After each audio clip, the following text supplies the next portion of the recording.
Mr. President, first of all, I want to, as the news has already been out there today, that there's a broader issue about funding the government that remains in play with some issues, and there's a debate back and forth about that, and that will continue. But I want to talk in specific about one of the provisions that's involved in this, and that's the funding for Zika, which, as my colleagues know, I've been discussing here for quite some time over the last few months as it has spread. Let me begin by reminding everyone of the state in play in Florida, my home state, and across the country as well. Let's start with the United States. Across U.S. territory, there are now close to 20,000 cases of Zika. There are over 3,300 infections in the mainland of the United States. 867 of them are in Florida, and 90 of them were transmitted locally, meaning it happened in the state. There are 89 infections in Florida involving pregnant women. There are 85 infections now among U.S. service members, 2 of them pregnant. There's an infection, there's 21 dependents of U.S. service members with Zika. 1 of them is pregnant. So this is an issue that continues to grow in urgency, and it's taken far too long for Congress to act. Both parties, as I've said repeatedly, are to blame, but we're here at this point. What I'm more optimistic about is the fact that we have reached a bipartisan agreement to fund the federal government's response to this virus. It's a $1.1 billion package, and in it there's $15 million specifically targeted for states with local transmissions. And so far Florida is the only state that has local transmissions, $15 million. It also includes $60 million specifically for territories like the island of Puerto Rico, which has had the highest number of infected American citizens, and that's by far, it's not even close. So in next week, as we come back, we're expected to vote on these anti-Zika resources, and it's going to be part of the larger bill to fund the federal government beyond the 30th of September. I know that some of those other issues have yet to be worked out. There's going to be some extensive debate about some of the issues remaining, but this provision is an important part of this, and it has to be part of the final package as we send it over to the House. And I guess I begin by laying this out today in the hopes not just that my colleagues will support the funding mechanism for Zika, but also to begin to speak a little bit to some of our House colleagues on the other side about how important it is that we get the anti-Zika funding passed so that this money can begin to flow and to help those that are being hurt by the virus, but also so that medical researchers can focus on developing a vaccine without having to worry about their resources drying up. I think this package that's been put together in a bipartisan way, it rightfully prioritizes funding for Americans in Puerto Rico and in Florida, and I'm encouraged that our repeated calls for action on their behalf are beginning to be answered.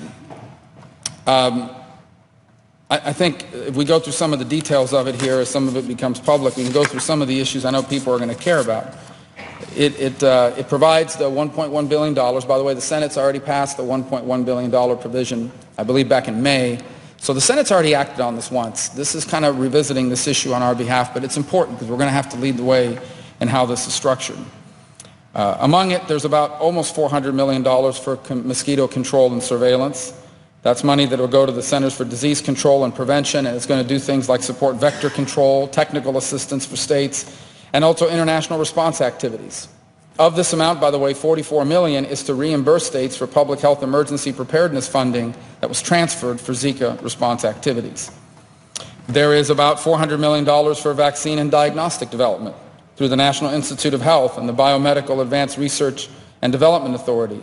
And this is strictly related to research to Zika, vaccine development, the commercialization of diagnostic tests. It's hard to get a test for Zika now. I had someone who I know well a couple weeks ago could not find a place that would do the test because there's not a commercially available one that's widely available. It provides about $75 million to reimburse healthcare providers in the states and U.S. territories that have active Zika transmissions for those without private health insurance.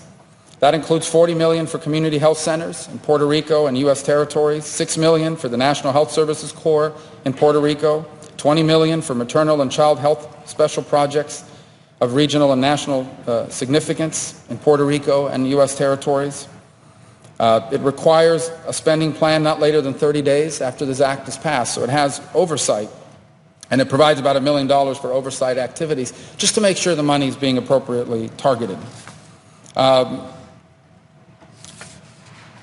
If you continue to move forward, it also has about $175 million to support response efforts related to the Zika virus For example, our diplomatic and consular programs, $14 million to address the Zika virus abroad. That includes, by the way, our own personnel. Emergencies in the diplomatic consular service, about $4 million to support potential costs of evacuating U.S. citizens from Zika-affected countries. There's $1 million to enable financing of a $1.9 million in repatriation loans to United States citizens who are seeking to leave a Zika-affected area outside of the United States or who have been exposed to or contracted Zika. As part of the global health programs, there's another $145 million to support the ability of affected countries to implement vector management and control programs to reduce the transmission of the virus. And this is important because a lot of the cases we're seeing are coming from other countries. It's how the virus is taken off in places like Brazil and otherwise. And you have U.S. visitors to those places, but ultimately what we are finding is some people affected by Zika abroad are trying to come into the United States, even if they come in potentially on a tourist visa or what have you. And so part of this effort is to control it abroad so it doesn't ultimately spread and reach here. So there's a lot, as I said, this is complex. There's a lot of funds available. The good news is that it is being targeted in the right direction. And the good news for Florida is, as the only state so far that's have a local transmission of Zika, you can see we qualify for the $15 million, which I think will be incredibly helpful for Florida. So I would just urge my colleagues, we've all come at this from a different perspective. This took some time to put together. There were a lot of other issues in play, a lot of political rhetoric surrounding this. But I think we've reached a point now where we, at least when it comes to Zika, can rally around the proposal that's before us. It is as good as we're going to get given the time constraints that we face. And my colleagues, we've waited far too long. We cannot leave here on the 30th of September of next week without moving something forward. And I think this gives us the best chance to get it done. And I would urge my colleagues here to support it as we go into the new week. And I would urge the House members to begin to look at this and to really rally around this. We have to take action on this once and for all. This gives us the best chance of success. I am cautiously optimistic that we are going to be able to get this done over here. And I say cautiously because I want people at home to understand that this provision of Zika is part of a bigger, much bigger product that involves funding the federal government. And there are all sorts of other issues that are still being debated on. As you heard, the minority leader and others have spoken today already. I read in the press, and they're not big fans of the proposal that's on the table. So there's a broader issues at play that could potentially derail Zika, having nothing to do with Zika funding. There are other issues being debated that could derail funding for Zika that have nothing to do with Zika. It involves some of these other issues associated with the funding of the government. But this is important enough for us to move forward on. I don't think anyone wants to see a government shutdown, of course. But beyond it, I think we've got to get moving on this funding. We've heard loud and clear, this has taken far too long. And let me tell you, if this money doesn't start flowing, because I've been really hard on the administration about spending the money that's already available to them. But now I can tell you that that money is slowly dwindling. And here's the fact. If we don't get something done here in the next couple weeks, in the next few days, the research on the vaccines and other things is going to stop or come to a grind. And that means it's going to take longer to develop a vaccine. You want to save money on Zika? You want to save money on this issue once and for all? Develop a vaccine. Develop a vaccine. That's what needs to happen. That can't happen if the funding is being threatened or if the funding is not something they can count on to move forward on. And also, these local governments and municipalities and the state of Florida has already expended significant amounts of money to deal with this issue, including the mosquito control efforts. So that's important. These cases are going to happen whether we fund it or not. And that's why I wanted us to do this in April and in May and in June and in July. It took too long. But here's where we are now, better late than never. Let's get this done as soon as possible so that we can give assurances to our people back home that the federal government has stepped up and their elected representatives have done their jobs to deal with this issue once and for all.